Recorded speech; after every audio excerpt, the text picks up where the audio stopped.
All right, let's step back in time directly into a world dripping with rain, blood, and, well, profound moral compromise. Today, we're exploring Brian De Palma's 1987 cinematic masterpiece, The Untouchables. But look, we aren't just going to recount a classic cops and robbers shootout for this explainer. No, we're going to trace a gritty, slow-burning, and honestly deeply tragic descent. We're going to follow Treasury agent Eliot Ness, a man who willingly stepped into the violently corrupt underworld of 1930 Chicago to cage a monster, only to discover the truly devastating psychological cost of justice. At the absolute core of this narrative is a stark, unyielding tension. On one side, you have Kevin Costner's Eliot Ness, a wholesome, slightly naive family man fueled by pristine, rigid idealism. He is the Spartan arm of the law. And on the exact opposite end, you have Robert De Niro's Al Capone, a crime lord with untouchable power, radiating this massive opulence, who has essentially bought Chicago's entire political system and police force with his bootlegging empire. It's a direct, visceral clash between innocent morality and a lavish, blood-soaked syndicate. And as you'll see, these two extremes absolutely cannot coexist without someone eventually breaking. So how does Ness even begin to fight back? Well, after facing a pretty humiliating defeat and realizing the local police are utterly compromised, he crosses paths with Jim Malone, played brilliantly by Sean Connery. Malone is a cynical veteran beat cop, but crucially, he is completely uncorrupted, and he delivers this iconic, chilling ultimatum to Ness. This isn't just some cool movie quote, right? It is the exact moment Ness's entire worldview shatters. Malone is introducing this naive Treasury agent to the brutal reality of how you actually survive in this city. You see, to win a war against a tyrant who plays by zero rules, Ness has to adapt to what Malone famously calls the Chicago way. It's a relentless philosophy of retaliatory violence and deep moral compromise. Because let's face it, you literally cannot bring a subpoena to a gunfight. If Capone escalates, you must escalate further. This is the exact moment we realize that for Ness to dismantle Capone's syndicate, he has to begin abandoning his own Boy Scout principles. He's got to cross lines he swore he never, ever would. To execute this brutal new philosophy, Ness needs a squad. He pulls fresh faces straight from the academy to make sure there are no leaks to Capone's paid cops. You've got Malone, the hardened street mentor; George Stone, a sharpshooting cadet; Oscar Wallace, this mild-mannered accountant sent from Washington who realizes, hey, they can actually nail Capone on tax evasion; and Ness, the leader who is slowly crossing the line. The press dubs them the Untouchables because they cannot be bought. But as they start disrupting Capone's massive liquor shipments, we realize these men are destined to pay the ultimate, horrific price for challenging a king.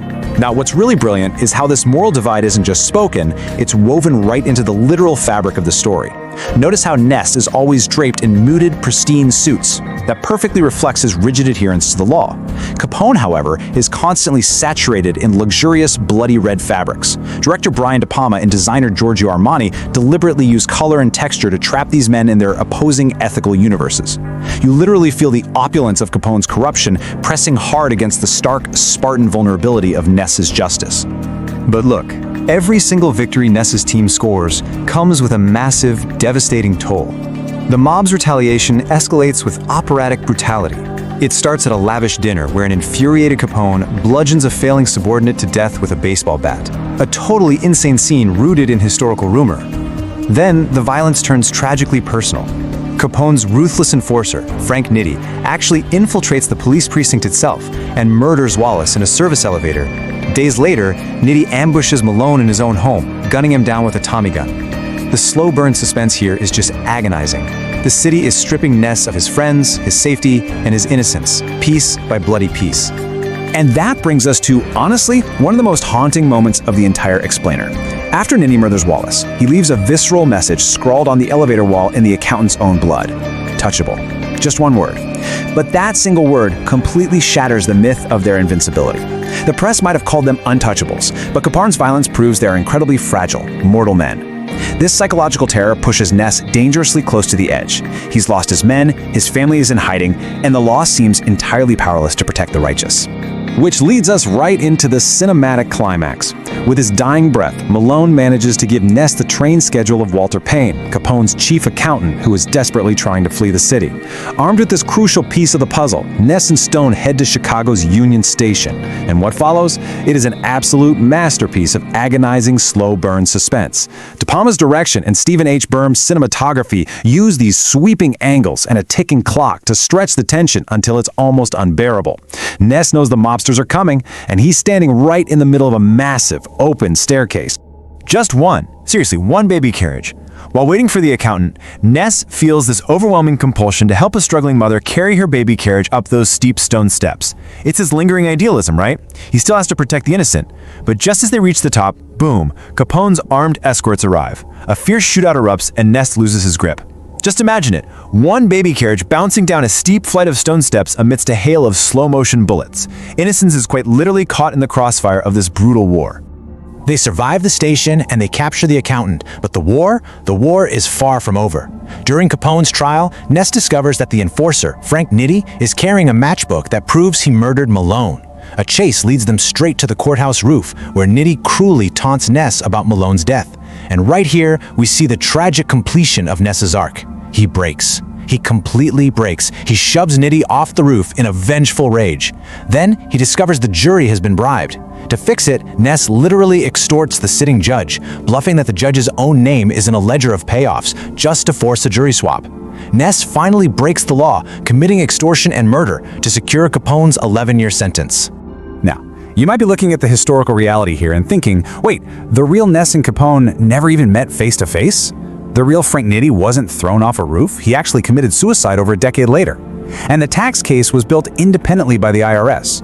You might look at these historical inaccuracies and think they are just movie errors. But actually, scratch that. They aren't. They are deliberate, devastating script choices by writer David Mamet.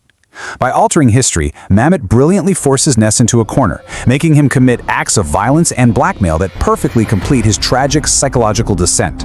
And that, ultimately, brings us to the true emotional weight of the story. The lasting impact doesn't come from the shootouts or the dramatic courtroom victory. It comes from realizing the immense psychological costs of fighting fire with fire. Ness won, for sure. He put Al Capone behind bars and destroyed the syndicate. But to cage a monster, Ness kinda had to become a bit of a monster himself. He had to adopt the savage tactics of his enemy. He had to let a part of his own pristine, idealistic soul die in the process. This entire tragedy is perfectly encapsulated right at the end. Ness is packing up his office. A reporter asks him what he's going to do if prohibition, literally the very law he shed blood, lost friends, and compromised his own morality to uphold, is repealed. Ness pauses and simply says, "I think I'll have a drink." Stepping out into this post-prohibition world, this single line signals a total surrender of his original, rigid idealism. It's a quiet, deeply cynical acceptance of the gray reality he lives in now. That black and white world he believed in at the start, it's gone forever. So I want to leave you with this question to really chew on. What must a righteous man sacrifice to defeat the devil? The Untouchables is an incredibly exhilarating cinematic ride, absolutely, but it leaves us with a heavy, lingering tragedy. Eliot Ness secured a massive victory for justice, but the price he paid was his own incorruptibility. Think about that the next time you watch a hero face down unimaginable evil, because true justice, it rarely comes without a devastating cost.